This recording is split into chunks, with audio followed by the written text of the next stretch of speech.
Hello, and welcome to the next video of Advanced SaaS Metrics series.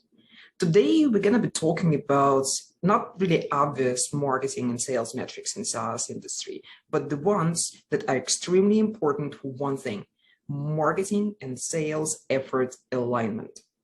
So this alignment is extremely important. It's unfortunately, it's really hard to get within the industry. Total of horror stories around about how marketing and sales departments cannot really figure out how to actually be a growth department. And we definitely, as Rampiq, as an agency, we help with that alignment. But through our experience, we found those three key metrics being extremely important in this process. For reporting purposes, for everything that where you are attributing the marketing effort to the sales results, it is extremely important to monitor those three key statuses. And by saying statuses, I mean like the CRM statuses within your organization, within your user journey. Why I'm talking about CRM right now? This is the only way that we found and we saw being extremely effective when it comes to aligning sales and marketing teams. And you can have any names for those statuses in your CRM, but those three key indicators in the user journey in your lead sales cycle are bringing you on the same page, whoever you're talking to, whether to your marketing person, to your salesperson. So those three metrics are extremely helpful when aligning both teams together. So the first metric, that would be the sales accepted leads. What is a sales accepted leads? It's not an SQL.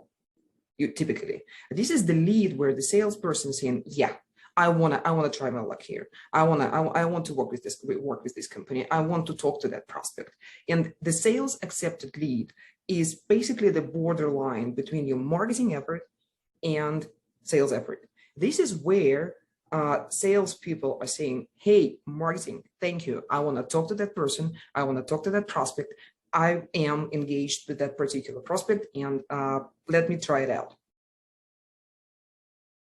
The sales qualified lead is usually the metrics that a lot of SaaS companies use when they assign a number. So when there is an opportunity created, if you're talking like Salesforce language, or this is something where you already know that you would like to have like the monetary value, the contract attached to your prospect.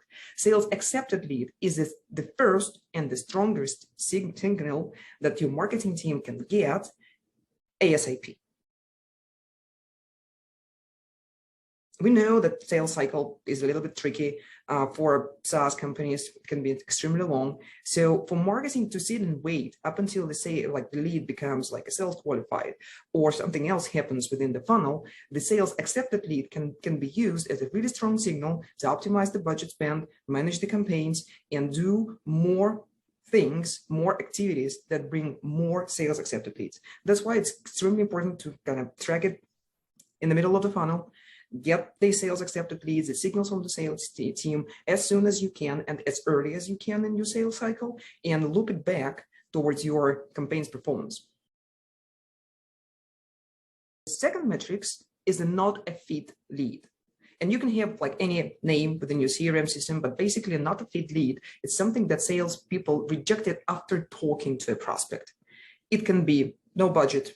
It can be not a fit like in terms of like the product, not a fit in terms of the industry or company size. But this is something that happened with the lead when salespeople started to discover their needs and for whatever reason, turned them down.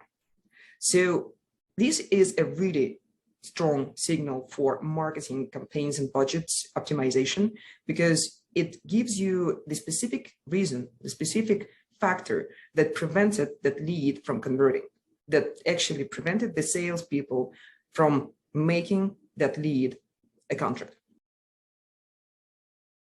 How do you usually define the not a fits? And how do you establish the culture of building like not a fit statuses feedback loop?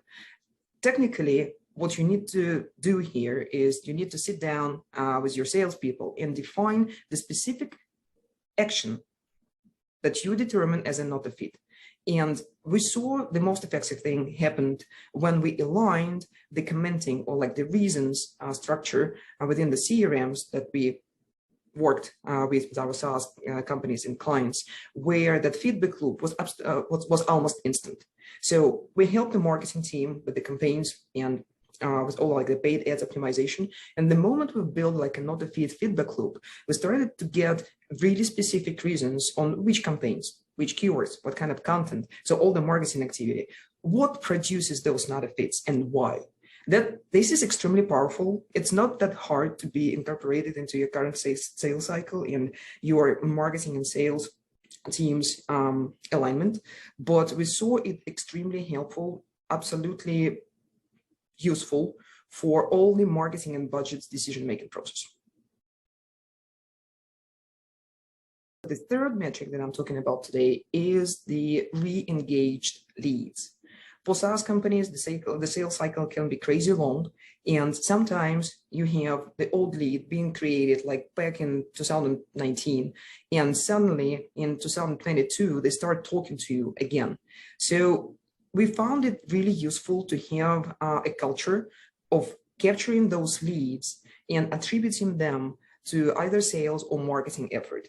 It is one of the metrics where we saw a lot of fight, unfortunately, between the departments. But the moment we established the naming conventions and the specific factors that determine the re-engaged lead, we saw a lot of momentum into marketing and sales productivity being really improved and being really increased. Why? The re-engaged lead is somebody who was sitting there in your CRM for a while. And it's really important to see what exactly is building this re-engagement. A new marketing campaign, a cold outreach, the sales cold calling, inbound, outbound. You need to know what actually brings people back on board. And the more you know about it, the more effective your cooperation between the sales and marketing will be. We saw it working in practice. It takes a little bit of time and effort between the two teams to build it, and we usually help facilitate that because sometimes it's not really straightforward for the teams to figure out how exactly to redefine the re-engaged leads. But the moment you have these metrics and the moment you start to monitor it on a regular basis, you do increase collaboration between the two teams. You do increase alignment. So that's a great metric to align the sales and marketing effort for a SaaS company. Thanks for watching.